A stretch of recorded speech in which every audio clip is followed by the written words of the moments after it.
آج اٹک پولیس کی طرف سے بھی ان کے نمائندے آئے تھے اور چیف صاحب نے جو ہیں محترم وکیل شاخاور صاحب جو سرکار کی طرف سے پیش ہوئے ان کو کہا کہ آپ اس میں اپنا رول ادا کریں، جس پہ میں نے چیف صاحب کو کہا کہ ہم چاہتے ہیں کہ جس طرح آرڈر پامال ہوئے اور جس طرح انہوں نے تعزیرات پاکستان کے 365 511 کے تحت ارتکاب جرم کیا، تو کم از کم جو ہے قانون کی جو لاٹھی ہیں وہ ان پہ پڑنی چاہیے۔ یہ آج کی ڈیولپمنٹ ہے اور انشاءاللہ ہمیں امید ہے کہ سائفر کیس میں ضمانت کی درخواست جو ہے وہ 1 یا 2 دن میں جو ہے اس کی سماعت ہو جائے گی۔ نگران وزیر اعظم کہہ رہے ہیں کہ مائنس عمران خان انتخابات ہوں گے، کیا کہیں گے؟ جی، یہ کاکڑ صاحب کا بیان ہم سب نے دیکھا ہے اور یہ ایک پالیسی سٹیٹمنٹ ہے جو نگران وزیر اعظم نے دی ہے۔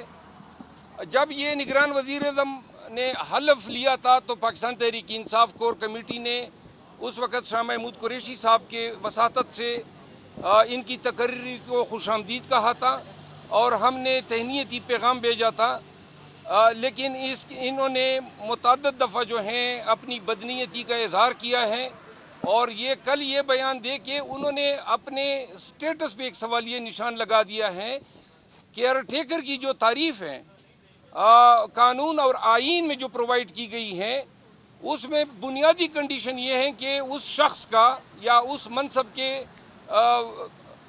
اس منصبدار کو جو منصب رکھتا ہے اس کو نیوٹرل ہونا لازمی ہے۔ خان صاحب کے بغیر یا پی ٹی آئی کے بغیر الیکشن جو ہیں ہو سکتے ہیں، یہ بیان دے کے انہوں نے بیسیکلی اپنے آپ کو بطور care taker prime minister disqualify کر دیا ہے۔ اور پاکستان تحریک انصاف کور کمیٹی میں اس فعل کا جائزہ لے گی۔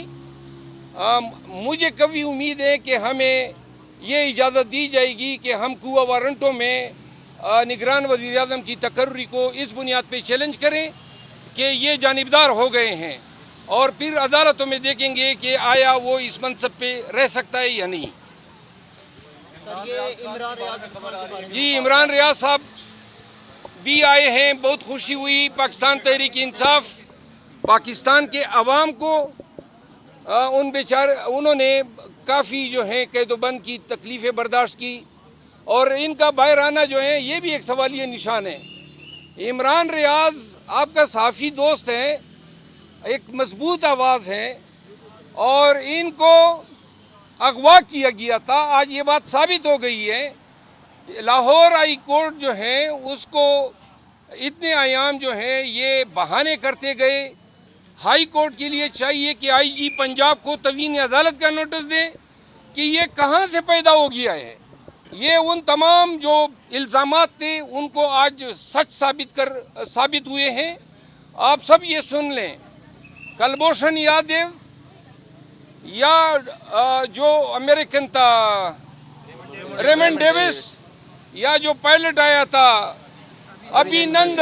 کبھی ابھی نندن کے چہرے پہ ماسک یا کالا کپڑا نہیں ڈالا گیا۔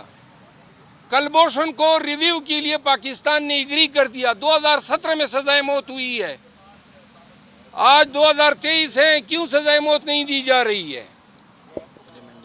جو آپ کے ملک میں جاسوسی کرتے رہے، آپ کے ملک میں تفرقہ پھیلاتے رہے، ان کے خلاف آپ نے کچھ نہیں کیا۔ پاکستان تحریک انصاف کے لیڈرز کو کالے کپڑے پہنا کے آپ عدالتوں میں پیش کرتے ہیں، گھسیٹتے ہیں، رگیدتے ہیں، شرم تو آپ کو آتی نہیں ہے۔ اور آپ نے جو پاکستان کے دشمن ہیں، ریمنڈ ڈیوس کو 20 کروڑ روپے کس نے دی ہے؟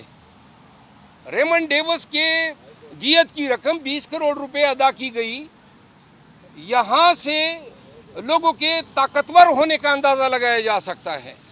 تو لہذا ہم یہ بات عرض کرتے ہیں، خدا را جیلوں میں، حوالاتوں میں اور حراستوں میں پاکستان تحریک انصاف کے ورکر لیڈر کے ساتھ انسانی رویے اپنائے جائے۔ باجوڑ سے پاکستان تحریک انصاف کے MNA کے گھر پہ یہ لوگ گئے ہیں، خواتین کی موجودگی میں انہوں نے چار دیواری کا تقدس پامال کیا ہے، ان کو صرف اٹھا کر لے گئے۔ اب یہ اٹھایا جانا اسلام آباد جیسے شہر میں، لاہور میں، یہ اب بہت عام ہو گیا ہے۔ اس کی ہم مذمت کرتے ہیں، اور انشاءاللہ جن جن لوگوں نے ان جرائم کا ارتکاب کیا ہے، آج جو آئی جی اسلام آباد، یہ بات بتانا بھول گیا، آئی جی اسلام آباد پہ ڈکیتی کے ایف آئی آر کا آرڈر کیا ہے سیشن جج صاحب نے اسلام آباد نے، جو اپنے ہی سرکاری ملازم کو وکیل بنا کے آج ہائی کورٹ سے اسٹے لے لیا ہے انہوں نے، تو آج چیف جسٹس صاحب کے پاس وہ بھی سماعت تھی، جو شارٹ ڈیٹ انہوں نے کر دی ہے، لیکن انہوں نے بھی یہ ایک جرم کا ایک سیف کاٹا تھا، 5.5 فٹ کا سیف، 40 لاکھ کیش اور 15 تولے جو زیور ہیں شاہرام ترقی کے بھائی صاحب کے گھر سے، F7 میں وہ گھر ہیں، وہ لے کر چلے گئے تھے۔ انشاءاللہ چھوڑیں گے کسی کو نہیں، سب کو پراسیکیوٹ کریں گے۔ سر، یہ الیکشن کے بارے میں آپ کیا کہتے ہیں؟ جو ابھی جنوری میں الیکشن کمیشن نے اعلان کیا ہے، تو آپ کو کیا ہوتے نظر آ رہے ہیں یا مزید کوئی ایکسٹینڈ؟ دیکھیں، ہماری تو پہلے توقع ہے سپریم کورٹ 90 دن کے جو کیسز ہیں، 90 دن کے اندر انتخابات کرانے کے، اس پہ فیصلہ کرے گی، اور اگر پوری قوم جاتی ہے جنوری میں تو بامر مجبوری پاکستان تحریک انصاف انشاءاللہ پوری انتہائی طاقت کے ساتھ، انتہائی اپنی مضبوطی کے ساتھ، عوام کے تعاون کے ساتھ مکمل پارٹیسپیٹ کرے گی الیکشن میں۔ ہم مکمل کمپین کریں گے، اور الیکشن آنے سے پہلے آپ دیکھیں گے، بلکہ عنقریب ہفتوں میں، بلکہ ایام میں آپ دیکھیں گے کے پی میں ہمارے کنونشن شروع ہو رہے ہیں، ہم کنونشن بھی کریں گے، جلد سے جلد بھی کریں گے۔ اب ہم نے مزید اندر نہیں رہنا ہے، انڈر گراؤنڈ نہیں رہنا ہے۔ ملین مارچ کے حوالے سے کچھ خبریں آ رہی ہیں؟ ملین مارچ جب خان صاحب حکم کریں گے تو تب ملین مارچ ہوگا۔ شکریہ۔